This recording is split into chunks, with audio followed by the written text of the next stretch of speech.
জি, আমি যে প্রশ্নটা আপনাকে করতে চাই, প্রশ্ন করার আগে ছোট্ট একটা বক্তব্য বলি। তিনি বলেন একজন বিশ্ববিদ্যালয়ের শিক্ষার্থী বুঝতে পেরেছে সে যে কোনো কিছু করার জন্য স্বাধীন, কিন্তু একজন সশস্ত্র বাহিনীর সদস্য চাইলেই সবকিছু করতে পারে না। তারা একটি সুশৃঙ্খল বাহিনী, যেখানে সর্বোচ্চ শৃঙ্খলা মেনে চলতে হয়। অভ্যুত্থানের মতো পরিস্থিতিতে একজন সেনা সদস্য কি করতে পারে? আমি নিশ্চিত যে এ নিয়ে বিতর্ক আলোচনা হয়েছে। সেনা সদস্যরা এমন পরিস্থিতিতে করবে কি? ছাত্রদের সঙ্গে যুক্ত হবে নাকি সরকারের? এই প্রশ্নে বিভক্ত হয়ে পড়ার কথা যে কারো পক্ষে দাঁড়াবে। বাংলাদেশ একটি সৌভাগ্যবান দেশ যে আমাদের সশস্ত্র বাহিনী তাদের প্রধানের নেতৃত্বে দেশের মানুষের পক্ষে প্রতিশ্রুতি ছিল, যার কারণে বিগত শাসনের অবসান দ্রুত হয়েছে। তিনি এখানে বলতে চেয়েছেন সেনাবাহিনী সহায়ক শক্তি হিসেবে কাজ করেছে সেই অভ্যুত্থানে। আপনি একজন সামরিক অবসরপ্রাপ্ত সামরিক কর্মকর্তা হিসেবে নিশ্চয়ই দীর্ঘদিন সেনাবাহিনীতে ছিলেন, আপনার নানা অভিজ্ঞতা আছে। এই বক্তব্যটাকে আপনি কিভাবে দেখছেন? ধন্যবাদ আপনাকে বিপুল ভাই, আপনার অনুষ্ঠানে আমাকে দাওয়াত দেওয়ার জন্য। আসসালামু আলাইকুম। আপনার মাধ্যমে প্রথমে আপনার দর্শক শ্রোতাদেরকে আমার সশস্ত্র সালাম জানাই। যে যেখানে আছেন ভালো থাকবেন, সুখে থাকবেন, শান্তিতে থাকবেন, এবং সবচেয়ে বড় কথা হচ্ছে আজকের এই দিনে নিরাপদ থাকার চেষ্টা করবেন। আপনার প্রশ্নটা যদি সোজা যায়, সেনাবাহিনী কি সরকার পতনে সহায়তা করতে পারে? সোজা সাপটা উত্তর হলো না। কোন সেনাবাহিনী কোন সরকারের পতনে সহায়তা করার প্রশ্নে ওঠে না, এবং বাংলাদেশ সেনাবাহিনীও সেই কাজটি কখনোই করে নাই। এই বিষয়টা আমাদের স্পষ্ট হতে হবে। এখন ডক্টর ইউনূস সাহেব যে বক্তব্যটা বলেছেন, সেই বক্তব্যটা উনি কিছুটা প্রাসঙ্গিকও দিয়েছেন। উনি বলেছেন বিশ্ববিদ্যালয়ের ছেলেরা সিদ্ধান্ত নিয়ে নিয়েছে কি করার দরকার, সেই করার কি দরকার তারা সিদ্ধান্ত নিয়েছে। তখন সেনাবাহিনীকেও তৎকালীন আওয়ামী লীগ সরকার মাঠে আইন শৃঙ্খলা রক্ষা করার জন্য নিয়োজিত করেছিল, এবং সেখানে উবায়দুল কাদের বলেছিল দেখা মাত্র সেনাবাহিনীকে গুলি করার অর্ডার, সেনাবাহিনীকে অর্ডার দেওয়া হয়েছে যাকে আপনারা দেখবেন রাস্তায় ঘাটে তাদেরকে গুলি করবেন। এই বক্তব্যটা সেনা প্রধান সহ সেনা কর্মকর্তারা আমরা আমাদের দেশের জনগণের উপরে কোনো অবস্থায় গুলি চালাতে পারবো না। আর এই ছেলেরা মেয়েরা আমাদের আমাদের সন্তান, আমাদের ভাই বোন বা অনুজন, বিশেষ করে শহীদদের কাছাকাছি বয়স, তারা জানেন বাংলাদেশের ইয়াং অফিসারদের বয়স, শহীদদের বয়স। আপনার কথাটা একটু ভিতরে চলে যাচ্ছে। সৈনিক থাকে, সৈনিকদের বয়স থাকে 20-এর নিচে, আর ইয়াং অফিসারদের বয়স থাকে 25-এর নিচে। সেখানে বিশ্ববিদ্যালয়ের ছেলেদের সঙ্গে তাদের বয়সের একটা মিল থাকে, কারণ বিশ্ববিদ্যালয়ে যারা পড়াশোনা করে তাদেরও বয়স 22, 23, 24 এরকম মধ্যে চলাফেরা করে, মানে তারা একই তারুণ্যকে প্রতিনিধিত্ব করে। সেখানে ইয়াং অফিসাররা এবং সৈনিকেরা বলছে আমরা আমাদের বন্ধুদের, আমাদের ভাইদের, আমাদের বোনদের উপরে গুলি চালাতে পারবো না, কাজে সরকার আমাদেরকে এরকম নির্দেশ দিলে আমরা বেকায়দা পড়ে যাব, আমরা বিব্রত হব। এই কথাটা কিন্তু তারা সরকার প্রধানকে জানিয়েছে, এবং এটাই ডক্টর ইউনূস সাহেব বলতে চেয়েছেন যে এই সেনাবাহিনীর অবস্থানটাই আন্দোলনকে সফল করতে সর্বোচ্চ সহায়তা করেছে। কারণ তখন সেনাবাহিনীর প্রতি যে ভয়টা মানুষের স্বাভাবিক থাকে, সেই ভয়টা উঠে গেছে। সবাই বুঝে গেছে এই সেনাবাহিনী আমাদের উপরে গুলি করবে না। কাজে এখানে সেনাবাহিনীর এই ভূমিকাটা সেদিন জনগণের পক্ষে, ছাত্রদের পক্ষে, বৈষম্যদের পক্ষে নেওয়াটা ছিল একটা যুগান্তকারী পদক্ষেপ, এবং সেই পদক্ষেপটার পিছনে অবশ্যই দেশপ্রেম, জনগণের প্রতি তাদের, জনগণকে নিরাপদ দেওয়ার যে তাদের ইচ্ছা, সেটাই প্রকাশ পেয়েছে। তারা অত্যন্ত বলিষ্ঠভাবে জনগণের নিরাপত্তা নিশ্চিত করেছে। তারা বলছে রাস্তায় জনগণের উপরে তারা গুলি চালাবে না, এবং এইটাতে তাদের প্রচন্ড দেশ, অর্থাৎ যদি এই ছেলেগুলা মারা যেত, গুলি করতো, তাহলে দেশে হয়তো আরো বিশৃঙ্খলা বড় হতো, এমনকি সশস্ত্র বাহিনীর ভিতরে হয়তো গন্ডগোলটা বিস্তার হয়ে যেতে পারত। কাজে এখানে সেনাবাহিনী অত্যন্ত বিচক্ষণতার সঙ্গে, এবং বিশেষ করে সেনা প্রধান অত্যন্ত তড়িৎ সিদ্ধান্ত নিয়েছেন, এবং তাকে সিদ্ধান্ত নিতে হয়েছে পক্ষে যাব না বিপক্ষে যাব। পক্ষে মানে কার? পক্ষে মানে শেখ হাসিনার না, পক্ষে মানে সরকারের না। ওনাকে সিদ্ধান্ত নিতে হয়েছে জনগণের পক্ষে থাকবো না জনগণের বিপক্ষে যাব? তৎকালীন সময়ে সেনা অধিনায়কেরা, সেনাপতিরা সিদ্ধান্ত নিতে পেরেছে বলিষ্ঠভাবে তারা জনগণের পক্ষে থাকবে। এটা হয়তো সরকারের বিপক্ষে গিয়েছে, সেটাতে কিছু করার ছিল না। ওই সময় সরকারকে ক্ষমতায় রাখাটা কারো পক্ষে সম্ভব ছিল না, এবং জনগণের কল্যাণের পক্ষেও ছিল না, জনগণের স্বার্থের পক্ষে ছিল না, দেশের স্বার্থ ছিল না। ফলে জনগণের পক্ষে সেনাবাহিনী অবস্থান নিয়েছে। তারপরেও কিন্তু সেনাবাহিনী শেখ হাসিনাকে স্থানান্তর করতে, দেশান্তর করতে সম্পূর্ণ সহযোগিতা করেছে এবং করে তাকে দেশের বাইরে অত্যন্ত মানে নিরাপদে পাঠিয়ে দিয়েছে। কাজে আমি মনে করি ডক্টর ইউনূস সাহেব আজকে ঈশা সেনাবাহিনীর সামনে কথা বলতে গিয়ে সেটাই তার সামনে মনে হয়েছে অগ্রাধিকার প্রাপ্ত বক্তব্য। যেহেতু সেনাবাহিনীর মধ্যে উনি তত বেশি বড় বক্তৃতা দেন নাই, আজকে একাডেমিক আলোচনা করতে গিয়েছিলেন, এনে কোনো এক্সিকিউটিভ অর্ডার ছিল না, এটা একটা ইনস্টিটিউশন, এটা শিক্ষা প্রতিষ্ঠান। সেখানে একাডেমিক বক্তব্য দিতে গিয়ে উনি ইতিহাস থেকে কিছু পুনরাবৃত্তি করে বলেছেন সেনাবাহিনীর সেদিনের রোলটা এই দেশের বিপ্লবের পক্ষে ছিল, সরকার পতনে সহায়তা করেছে। এটাই উনি একাডেমিক পয়েন্টে বলতে চেয়েছে। এটা কিন্তু ওনার কোনো মিলিটারি ডাইরেক্ট বা এক্সিকিউটিভ অর্ডার না, এক্সিকিউটিভ বক্তব্য না, এই বক্তব্যটা সম্পূর্ণ একাডেমিক না। একেবারে আপনি বলেছেন যে আমি যে প্রশ্নটা করতেছিলাম আপনি আগেই তুলে ফেলেছেন প্রশ্নটা, সেনাবাহিনী ছাত্র জনতার উপর গুলি করবে না, এটার অর্থ কি বোঝায় এই যে আমি সরকারকে রক্ষা করব না, আমি মানুষের পক্ষে আন্দোলনকে সহায়তা করলাম, এটা বোঝায়? সেনাবাহিনী তো সরকার রক্ষা করার জন্য দায়বদ্ধ না। তার সাংবিধানিক দায়িত্ব কি? সাংবিধানিক দায়িত্ব সরকার রক্ষা করা না, রাষ্ট্রকে রক্ষা করা। পরিষ্কার হইতে হবে ভাইয়া, রাষ্ট্র এবং সরকার এক জিনিস নয়। সেনাবাহিনী সংবিধানের ৬২ ধারায় প্রতিষ্ঠিত হয়েছে, যাদের মূল দায়িত্ব হলো রাষ্ট্রকে রক্ষা করা, রাষ্ট্রের সার্বভৌমত্ব রক্ষা করা। এবং যদি সরকার বেসামরিক প্রশাসনকে সহায়তা করতে বলে তাহলে সহায়তা করা, বেসামরিক প্রশাসনকে সহায়তা করা। তার অর্থ কোনো অবস্থায় সরকারকে রক্ষা করা না। যদি কেউ মনে করে সামরিক বাহিনী সরকারকে রক্ষা করবে তাহলে তারা সেনাবাহিনীকে মিসইউজ করার চেষ্টা করছে, অপব্যবহার করার চেষ্টা করছে, এটাই বুঝতে হবে। কারণ সেনাবাহিনী কোনো অবস্থাতেই সরকারের কোনো তল্পিবাহক বাহিনী নয়, এটা রাষ্ট্রের বাহিনী, এটা রাষ্ট্রের সম্পদ। সশস্ত্র বাহিনী রাষ্ট্রের সশস্ত্র বাহিনী। তার মানে আপনি বলছেন যে এইটা, এই গুলি, আপনি যেটা বলছেন যে প্রধান উপদেষ্টা বলছেন এই যে গুলি না করার সিদ্ধান্ত, এটাই তাদের সহায়তা? সহায়তা না, এগুলি যদি তারা গুলি করতো তাহলে কি বিপ্লব সফল হতো বলেন? সেনাবাহিনী যদি বলতো, তাহলে সেনাবাহিনী তো সরকারের পক্ষ নেয় নাই, রাষ্ট্রের পক্ষ নিয়েছে, জনগণের পক্ষ নিয়েছে না। তাহলে সেনাবাহিনীর কাজ হচ্ছে সংবিধান রক্ষা করা, স্বাধীনতা সার্বভৌমত্ব রক্ষা করা এবং সরকারকে, সংবিধান রক্ষা করা মানে তো সরকারকে রক্ষা করা। সংবিধান রক্ষা সরকার রক্ষা কি? যদি না, সংবিধান রক্ষা, সে শপথ করেছে সংবিধান রক্ষা করবে। সংবিধান তো, সরকার তো পরিবর্তনশীল, সে তো সরকারের অধীন, তাই না? না, সরকারের অধীন সে না। যতক্ষণ পর্যন্ত সাংবিধানিক সরকার সে ছিল ততক্ষণ পর্যন্ত সে তো তাকে রক্ষা করেছে।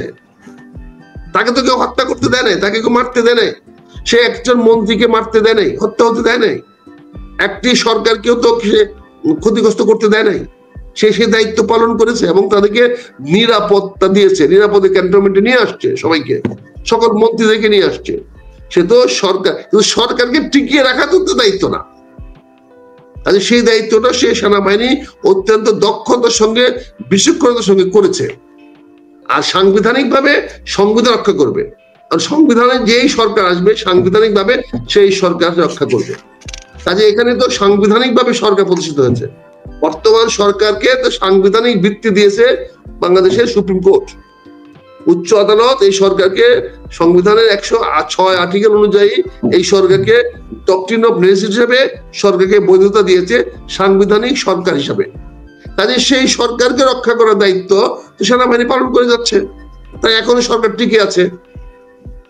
এবং হয়তো ডক্টর ইউনূস বলতে চাচ্ছেন যে এরা যদি সহায়তা না করে তাহলে তো এই বর্তমান সরকারও একইভাবে হয়তো পতন হয়ে যেতে পারে। কাজেই সরকারকে সহায়তা করা মানে সাংবিধানিকভাবে যতদিন পর্যন্ত আপনি সরকার থাকবেন তাদেরকে অবশ্যই সহায়তা করবে। আবার সাংবিধানিকভাবে যারা নির্বাচিত হয়ে আসবেন সেই সরকারকেও তারা নিরাপত্তা দিবে। কিন্তু সাংবিধানিকভাবে যে সরকার টিকে থাকবে না তার পক্ষে তো তারা যাবে না। যেই সরকার ক্ষমতাচ্যুত হয়ে যাবে সেই সরকারের পক্ষে তো সেনাবাহিনী যাবে না। সাংবিধানিক ভাবে যে সরকার থাকবে সে আগের সরকার কি অসাংবিধানিক ছিল? আমি তো আগে সকাল বলি নাই, শেখ হাসিনা তো আর্মি তো রেকমেন্ড করছে সরকার যদি চলে গেল সেদিন থেকে। এর আগে তো বলছে আমি জনগণের উপর গুলি চালাবো না। সে তো তার সরকারের আদেশ অমান্য করতে অস্বীকার করে নাই। সে তো সরকারকে রক্ষা করেছে, তাদেরকে সকল দায়িত্ব পালন করেছে। সে শুধু বলেছে যে আমরা জনগণের উপরে গুলি চালাবো না। একেবারে পরিষ্কার। সরকার তো টিকতে পারে না, সেটা সরকারের ব্যাপার। সরকার চলে গেছে, পদত্যাগ করছে, পদত্যাগ বলে ঘোষণা দিছে, তাকে হেলিকপ্টার দিয়ে বলছে কোথায় যেতে চান, আমি ভারত যেতে চাই, উনাকে এয়ারফোর্সে হেলিকপ্টার দিয়ে ভারতে পাঠিয়ে দিয়েছে।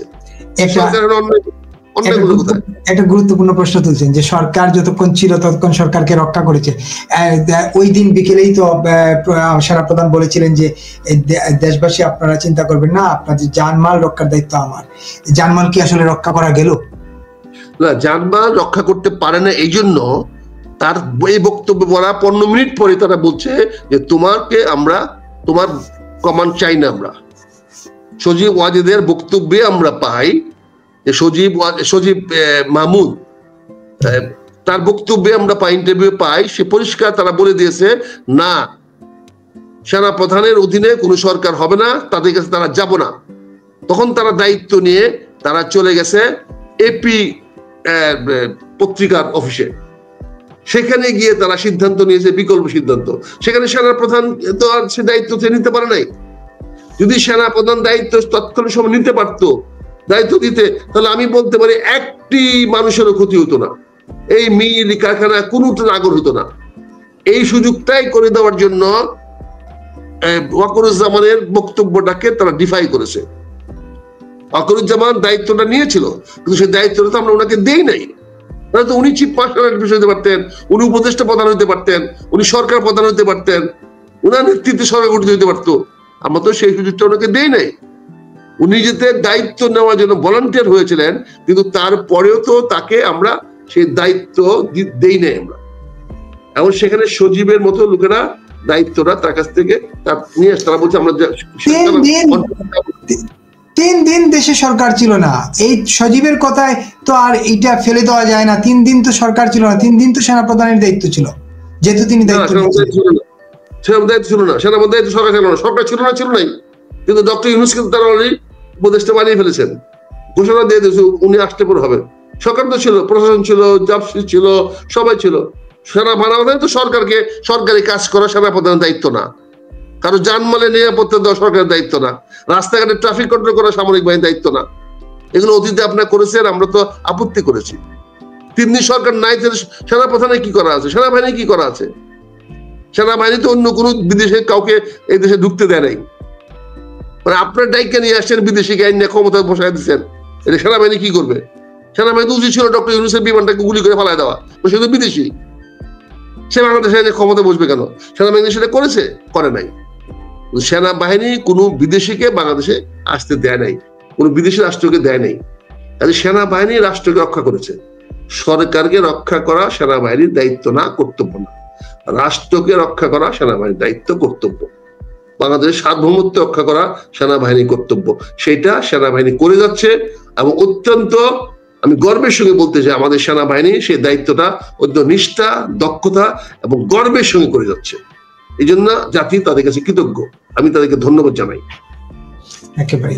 আমরা একটু আরেকটা প্রশ্ন করি। আপনি বলছিলেন যে সেনাবাহিনীর দায়িত্ব না ট্রাফিক করা, ট্রাফিক দেখা সেনাবাহিনীর দায়িত্ব না, এটা না। কিন্তু আমরা তো গত 5 আগস্টের পর থেকে এখন পর্যন্ত সেনাবাহিনীকে মাঠেই দেখছি 2 মাস পর পর ম্যাজিস্ট্রেসি পাওয়ার নিয়ে, কিন্তু বাস্তবে তার খুব একটা কার্যক্রম তো চোখে পড়ে না। প্রায়শই আমরা সহিংসতার খবর পাই, প্রায়শই আমরা মবের খবর পাই, কিন্তু ম্যাজিস্ট্রেসি পাওয়ার থাকার পরও আমরা এগুলাকে দমানোর কোনো দেখি না, কার্যকর পদক্ষেপ। এখানে একটা জিনিস আমি আপনাকে একটু বিনয়ের সঙ্গে বলতে চাই, সেনাবাহিনীকে দেশের কাজে লাগানোর জন্য বেসামরিক প্রশাসনকে সহায়তা করার জন্য সরকারের একটা সংবিধানে একটা ধারা আছে, সংবিধানে একটা কথা আছে, বেসামরিক প্রশাসনকে সহায়তা করার জন্য যদি বেসামরিক প্রশাসন চায় তাহলে সেনাবাহিনী সেখানে দায়িত্ব পালন করতে পারে। সেই দায়িত্বটা তারা পালন করে সংশ্লিষ্ট ডিপ্টি কমিশনারের অধীনে। আপনি ডিপ্টি কমিশনারের কাছে ম্যাজিস্ট্রেট থাকে, সেই ম্যাজিস্ট্রেট গুলা ডিপ্টি কমিশনারের নির্দেশে ম্যাজিস্ট্রেট পালন করে। কিন্তু আজকে বিচার ব্যবস্থা আলাদা হয়ে যাওয়ার পরে ডিসির অধীনে যে ম্যাজিস্ট্রেট থাকে তাদের বিচারিক ক্ষমতা নাই।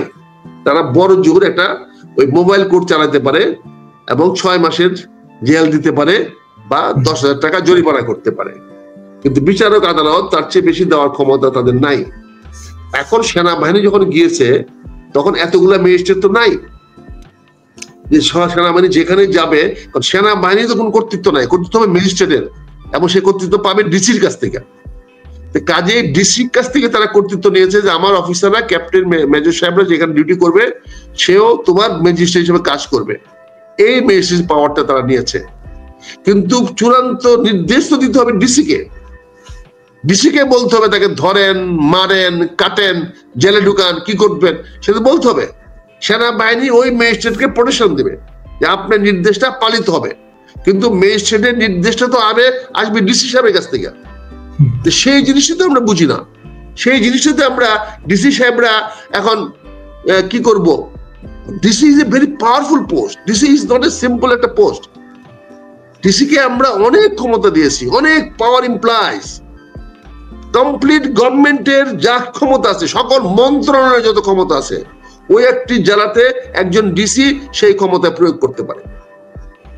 এটা আপনি শুনতে আমার খারাপ লাগতে পারে বা আশ্চর্য মনে হতে পারে, কিন্তু একটা ডিসি বাংলাদেশের সকল মন্ত্রণালয়ের কর্তৃত্ব তার কাছে আছে। সে যে কোনো মন্ত্রণালয়ের যে কোনো কর্মকর্তার উপরে সে খবরদারি করতে পারে। কোন মন্ত্রণালয়ে সে চাকরি করে এটা ডিসির কাছে বিবেচ্য বিষয় না। ডিসি বাংলাদেশ সরকারকে কর্তৃত্ব সে ওখানে ডিস্ট্রিক্ট লেভেলে সে এক্সারসাইজ করে, বিভাগীয় লেভেলে বিভাগীয় কমিশনার সে এক্সারসাইজ করে। দে আর দি পাওয়ার। তো এই পাওয়ারটা যদি ওনারা ডিসিরা যদি আমাদের আর্মির ম্যাজিস্ট্রেট যাদেরকে বানানো হয়েছে সে ম্যাজিস্ট্রেটকে রিলে না করেন, ক্ষমতাটাকে হস্তান্তর ক্ষমতাটা না দেন, তাকে নির্দেশ না দেন, তাহলে ওই আর্মি অফিসাররা ম্যাজিস্ট্রেট হয়েও কি করতে পারবে? আগে তো ম্যাজিস্ট্রেটের অরিজিনাল পাওয়ার থাকতে হবে। সোর্স অফ পাওয়ারটা কি? সেনাবাহিনী ম্যাজিস্ট্রেটের সোর্স অফ পাওয়ার হলো ডিসি। তো ডিসি তাকে বলবে আপনি ওখানে গ্রেফতার করেন, আপনি ওখানে গিয়ে ফাইন করেন, আপনি ওখানে জেল দেন। সেটা সেনাবাহিনী তাকে ওই ম্যাজিস্ট্রেট সাহেবকে, ক্যাপ্টেন সাহেবকে, মেজর সাহেবকে, সিভিলিয়ান ম্যাজিস্ট্রেটকে যেমন প্রোটেকশন দিত, আর ক্যাপ্টেন সাহেবকে তো আলাদা করে প্রোটেকশন দেওয়া দরকার নাই, because he is belongs to that unit. কাজে এইটা হলো আপনারা যদি এই জিনিসটা করে ফেলেন, আমরা যদি গোলমেলে করে ফেলে। আরেকটা প্রশ্ন করি আপনাকে, আরেকটা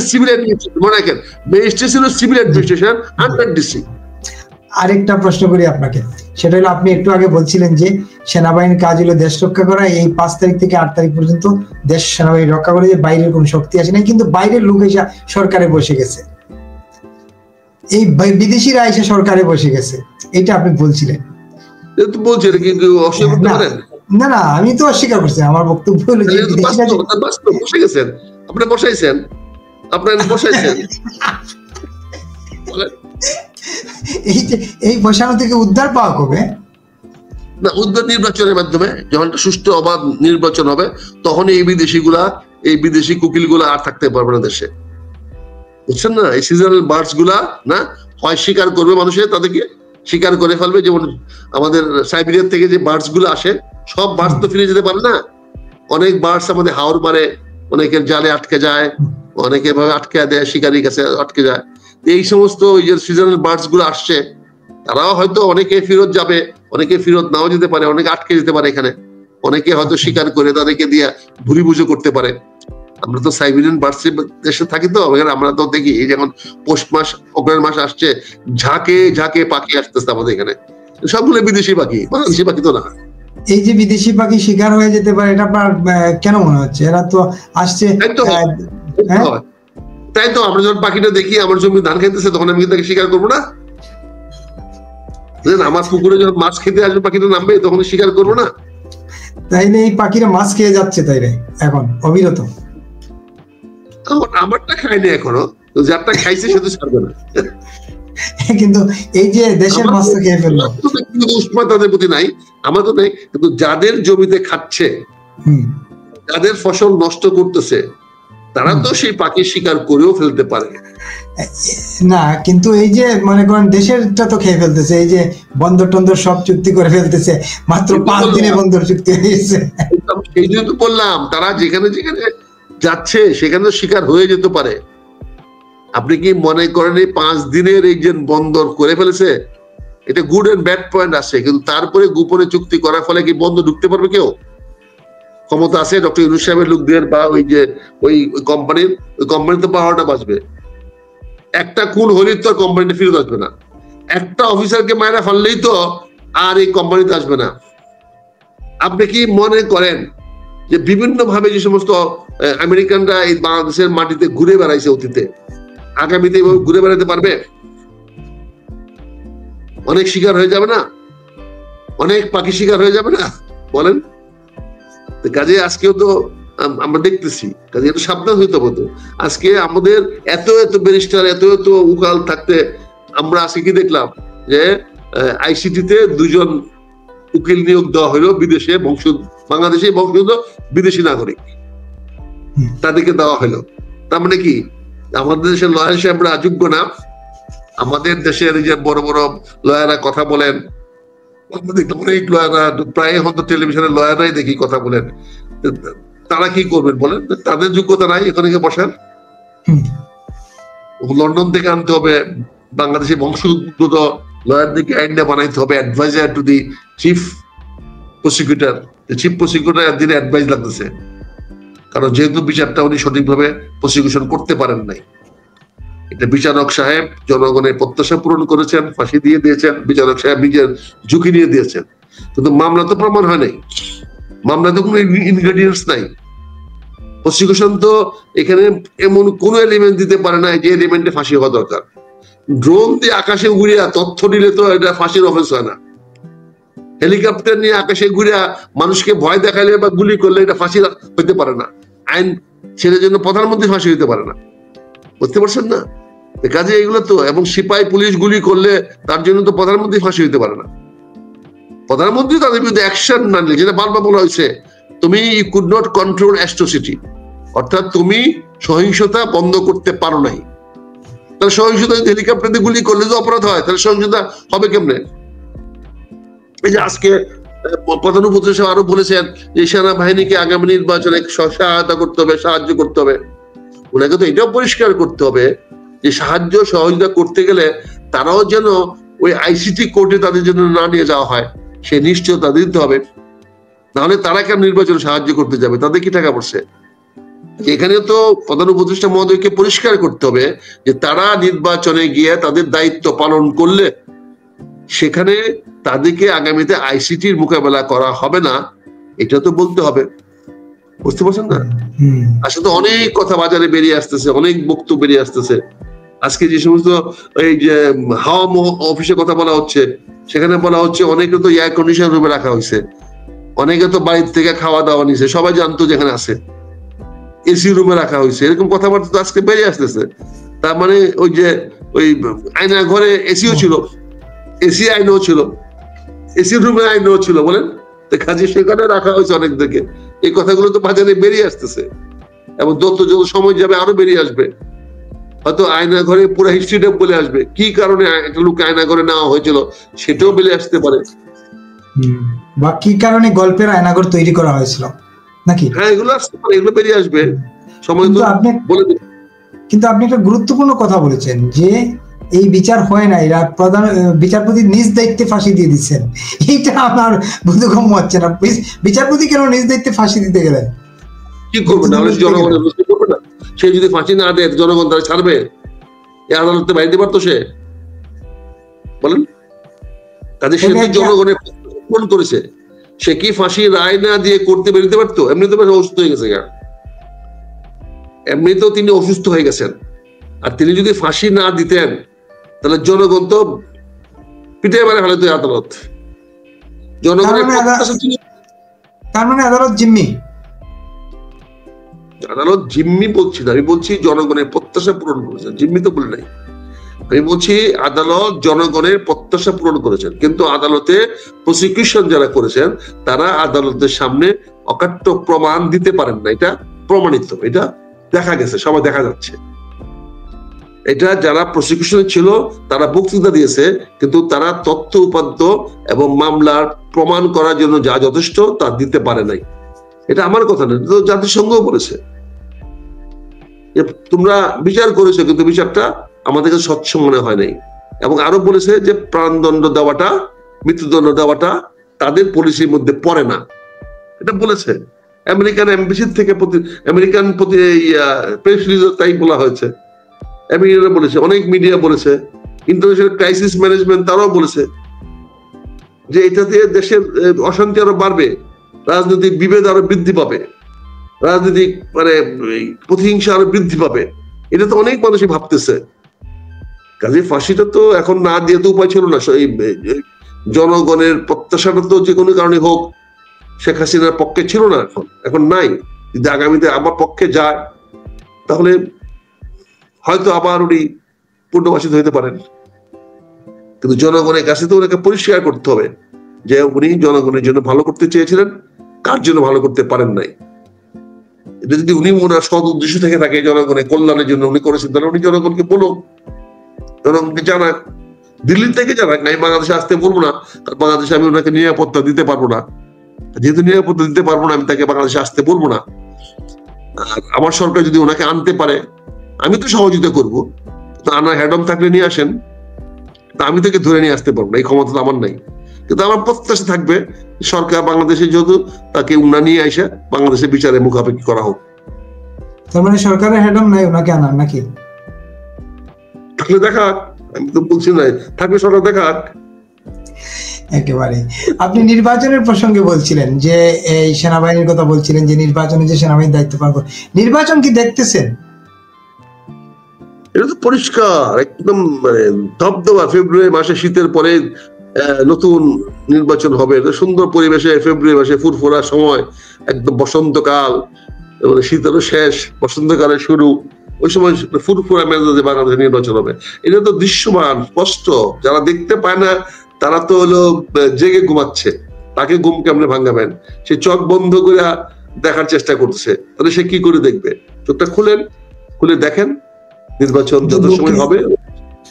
কিন্তু লোকে বলে কি যে যখন সরকারের দায়িত্বে যারা থাকেন তারা যত জুড়ে নির্বাচনের কোনো বিষয়ে, যত জুড়ে নির্বাচন না, যে কোনো বিষয়ে যত জুড়ে বলেন, ঠিক সেই জুড়ে দেওয়া বিষয়টা তত পিছন দিকে হাঁটে।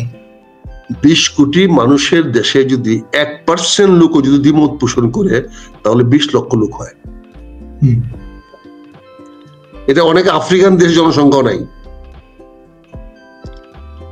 10% লোকও যদি একটা পক্ষে যায় তাহলে 2 কোটি লোক যায়।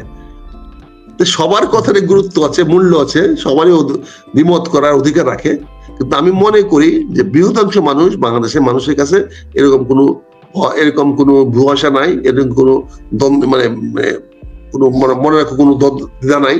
তারা জানে, বাংলাদেশের বৃহদাংশ মানুষ জানে যে নির্বাচন, তারা জানে না শুধু মানে এবং বিশ্বাস করে, এবং তারা চায় নির্বাচনটা সঠিক সময় হোক।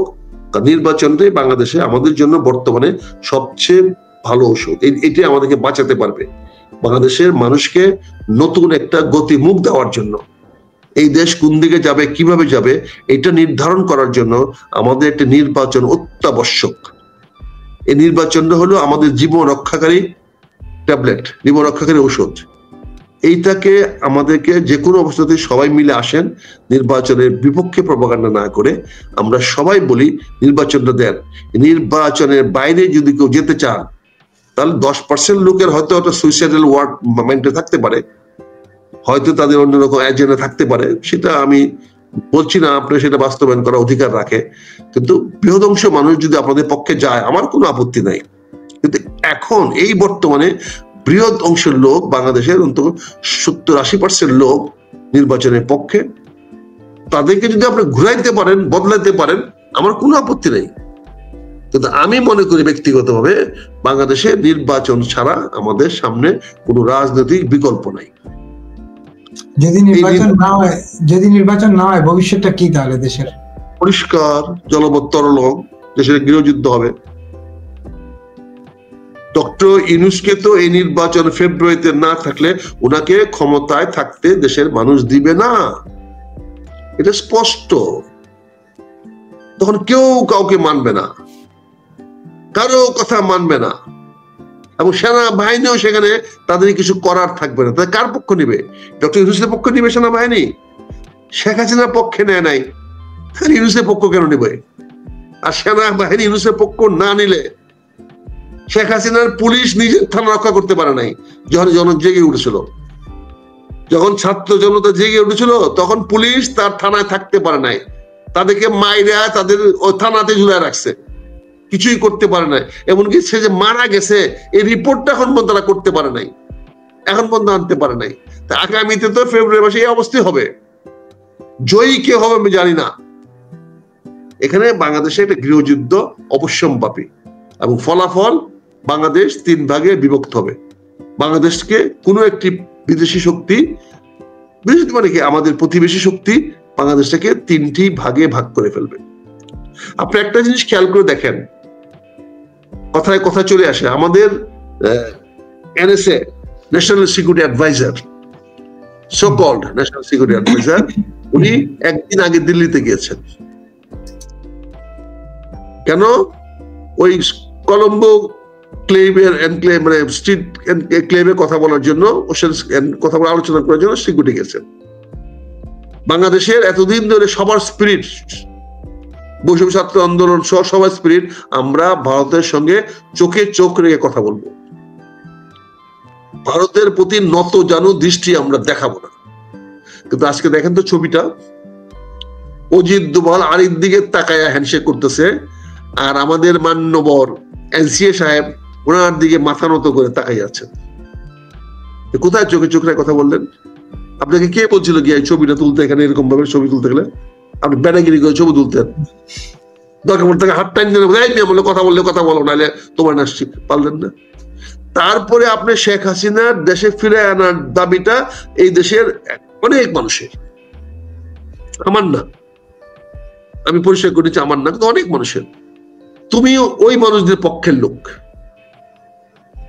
যারা শেখ হাসিনাকে ভারত থেকে ফিরে নিয়ে আসতে চায়, তুমি সেই দেশে সেই পক্ষের লোক। তারপরেও তার ফাঁসি হওয়ার পরে তুমি ওই দেশে গেলা, এই বিষয়টা তুমি তুলতেই পারলা না। তোমার বক্তব্যে নাই, কোনো প্রেস রিলিজে নাই, কোনো পাবলিক অ্যাপিয়ারেন্সে নাই। ওইখানে যে বলছো এটার কোনো তথ্য প্রমাণ এখন পর্যন্ত কোথাও দিতে পারলা না। এমনকি তোমার পক্ষে ভারতীয় আমাদের বাংলাদেশি দূতাবাস থেকে আমাদের কি বলে রাষ্ট্রদূত, তিনি যেটা বলেছেন, হাই কমিশনার সাহেব বলেছেন, সেটাকেও ইন্ডিয়ান মিডিয়া বলছে ভুয়া, এটা কোনো তথ্য প্রমাণ নাই, এই ধরনের কথা খলিলুর রহমান সাহেব বলেন নাই। তাহলে বাবা তুমি কেন গেলা ওখানে? কি বলতে গেলা? এই বর্ডার ক্লিনিং করতে গেছো কি তুমি ওই এনক্লেভের মরিস হাসেনের কথা বলতে? মরিস হাসেন লোকে আর মালদ্বীপের সঙ্গে কি বর্ডার আছে ভারতের? হ্যাঁ, শ্রীলঙ্কার সঙ্গে কি বর্ডার আছে? বর্ডার তো একমাত্র বাংলাদেশের সঙ্গে আছে। আর এটা বর্ডারের বিষয়ে আলোচনা, এখানে আলোচনাটা হইলো মেরিটাইম রোডের এনক্লেভ, ওই রাস্তাটা দিয়ে আমরা কেমনে চলাচল করবো, ফ্রি রাস্তা করবো, কেমনে মরিশাসের লোক, মালদ্বীপের লোক, শ্রীলঙ্কার লোক কিভাবে সমুদ্রে চলাফেরা করতে পারবে, বাংলাদেশের মানুষ কিভাবে সমুদ্রে নিরাপদ চলাফেরা করতে পারবে, এইটার জন্য এই এনক্লেভটা করা হয়েছে। এই একটা চুক্তি ভারত করেছে তাদের নিজেদের মধ্যে রাখার জন্য। তুমি সেটাতে কেন গেলা? এটা ভারতীয় একটা আতাত। ভারত শেখ হাসিনাকে নিয়ে এই 4 দলীয় একটা 5 রাষ্ট্রের একটা কমিটি করেছে। সে 5 রাষ্ট্রের কমিটি ভারত করেছে তার আগ্রাসন নীতির আওতায়। তুমি আমার এত বড় একটা বিদ্বান লোক, এত মানে কি বলে বিশাল একজন মেধাবী লোক, তার ক্যারিয়ারের কাছে তো আমি আরেক জন্মে পৌঁছতে পারবো কিনা জানি না। উনি একজন শিক্ষিত লোক, উচ্চ শিক্ষিত লোক, জ্ঞানী, গুণী, বিদ্বান, বিদুষী, উনি কেন এটাতে গেলেন? আই টু আই কথা বলবেন, ভারতের আগ্রাসন নীতির পক্ষে গেলেন। যখন গিয়েছেন তাহলে বাপের বেটার মতো বলতেন। আমি এখানে আসছি এই কথাটা আপনাকে বলতে, অনতিবিলম্বে শেখ হাসিনাকে ফেরত দিতে হবে, না হলে আমাদের দুই দেশের মধ্যে নিরাপত্তা, এটা বলতে পারতেন না ভাই? মনে হয় জানতে পারছে কি আপনি চান না উনি শেখ হাসিনা ফেরত আসুক, আনা হোক, এই জন্য এটা এনএসএ জানতে পারছেন, যাই না উনি এই প্রস্তাব তুলেন নাই। মাশাআল্লাহ, ভেরি গুড। তাহলে তো এই ক্রেডিটটা আমাকে দেন। আমার মনে হচ্ছে না, যেহেতু উনি তুলতে পারেন নাই, সেহেতু আমার মনে হচ্ছে যে আপনার বিষয়টা উনি কেন গেলেন বলেন তো ভাই? এরকম অপদার্থ করলেন না উনি? না, অনেকে বলে নাকি সেফ এক্সিটের বিষয়টা আলোচনা করতে গেছেন, কিভাবে সেফ এক্সিট হবেন, এটা কি এই এক্সিট ওনাদেরকে দিয়েছে ভারত সহ মার্কিন যুক্তরাষ্ট্র সহ, তাদেরকে বলেছে তোমাদেরকে নিরাপদে নিয়ে আসা হবে। গতবার একটা হেলিকপ্টার দিয়েছি, এবার দরকার পড়লে আরো বেশি হেলিকপ্টার দিব, দরকার পড়লে C-10 দিব, দরকার পড়লে বোয়িং দিয়ে তোমাদেরকে নিয়ে আসবো। ডোন্ট ওয়ারি, তোমরা দেশে সুষ্ঠু নির্বাচনটা দিয়ে আসো, নির্বাচনের ব্যবস্থা করো, নির্বাচনটা করলে পরে তোমাদেরকে যা নিরাপত্তা দেওয়া দরকার আমরা নিয়ে আসবো। এটা তো হয়ে গেছে, এটা তো আলোচনা আমেরিকানরা বলে গেছে, প্রকাশ্যে বলছে, গোপন তো না। আমেরিকান তো বলেছে তোমরা নির্বাচনটা দাও, আমেরিকানদের দাবি তখন নির্বাচনটা দাও, বুঝছেন না? তোমরা নির্বাচন করাও। তার মানে আমেরিকার সব কাজ হয়ে গেছে, নির্বাচন দিয়ে চলে যাও নাকি? না, এখন তো তারা কাজ হচ্ছে না বলে তো নির্বাচন দিতে বলছে। কাজ হলে তো রাখলো, কাজ তো করাতে পারে না, একটা কাজ তো করাতে পারে নাই, বুঝতে পারছেন না? কোনো একটা কাজ তো করাতে পারে নাই সরকার, এবং আগামীতে পারবে এরকম কোনো সুযোগ সুবিধা নাই। একটা গোপন চুক্তি করে নিউমোনিক বোর্ড, ICT বোর্ড দিয়ে দেওয়ার চেষ্টা করছিল, এটাও তো বুমেরাং হয়ে গেছে। এটাও তো চট্টগ্রামে মানুষ ঢুকে গেছে, এটাও তো আর দিবে না, এটাও শেষ। এই যে 13 দিনে 33 বছরের চুক্তি, 4 নভেম্বর APM টার্মিনালের প্রস্তাব দাখিল, 5 নভেম্বর কারিগরি প্রস্তাব মূল্যায়ন, 6 নভেম্বর আর্থিক প্রস্তাব মূল্যায়ন, 9 নভেম্বর বন্দর ও APM টার্মিনালের মধ্যে নেগোসিয়েশন, 7-8 নভেম্বর ছুটির দিনে নেগোসিয়েশন হয়েছে বলে অভিযোগ আছে, 9 নভেম্বর বন্দর বোর্ড সভায় অনুমোদন, 10-11 নভেম্বর নৌ পরিবহন আইন মন্ত্রণালয়ের অনুমোদন, 11 নভেম্বর অর্থনৈতিক বিশেষজ্ঞ উপদেষ্টা কমিটির সভায় অনুমোদন এর সুপারিশ, 16 নভেম্বর প্রধান উপদেষ্টার চূড়ান্ত অনুমোদন, 16 November APM terminal letter of award প্রদান, 17 নভেম্বর চুক্তির দিন। মানে কি এই যে দামাদাম সব হয়ে গেল? আপনি করেছেন, সব করেন, এটা আপনারা করেছেন। আমি জানি না কত সত্য এই কথাটা, যারা প্রচার করছেন, প্রকাশ করছেন, এটা কোনো সত্য নাই।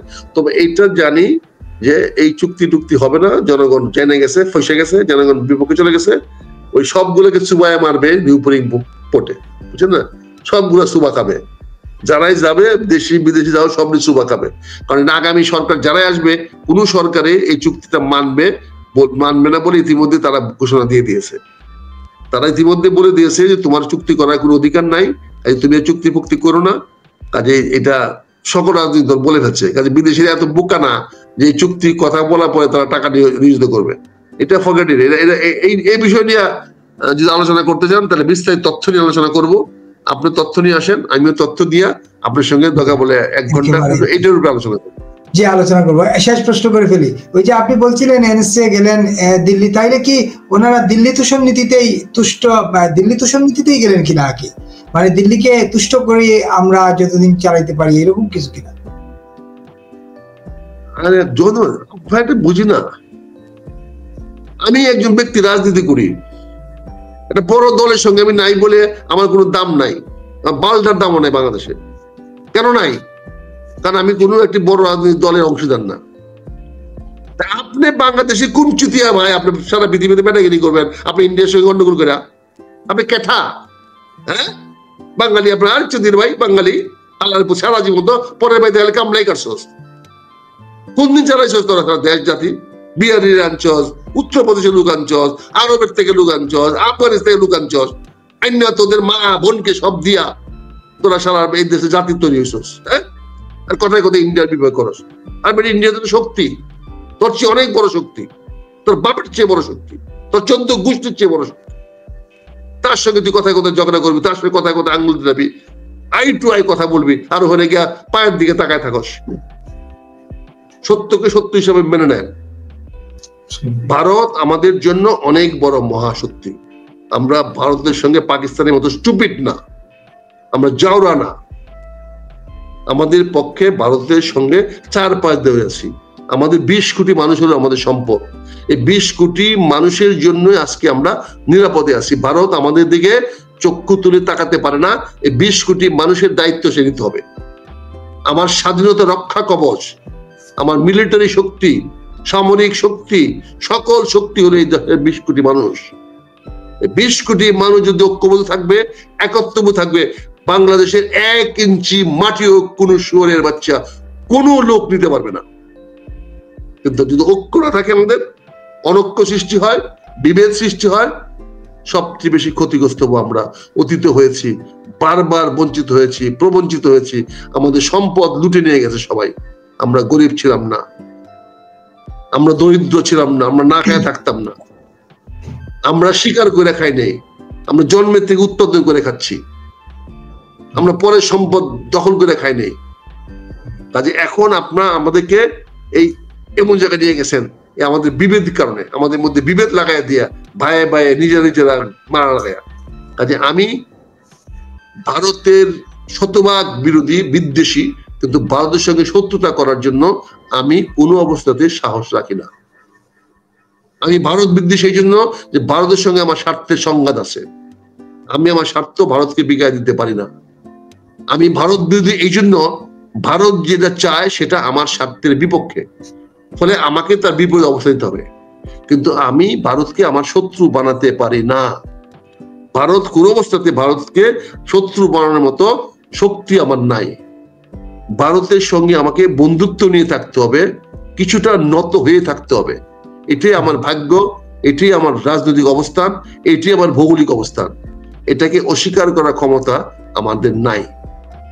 তার মানে কথায় কথায় 7 সিস্টার খেয়ে ফেলুম, চিকেন নেক গিলে ফেলুম, এইসব বলা কোনোভাবেই যুক্তিযুক্ত নাই। তো পরিষ্কার এটা দৃষ্টতা, এটা দৃষ্টতা। যদি পারেন আগে মিলিটারি তৈরি করেন, তাহলে 1 কোটি লোকের মিলিটারি ট্রেনিং দেন।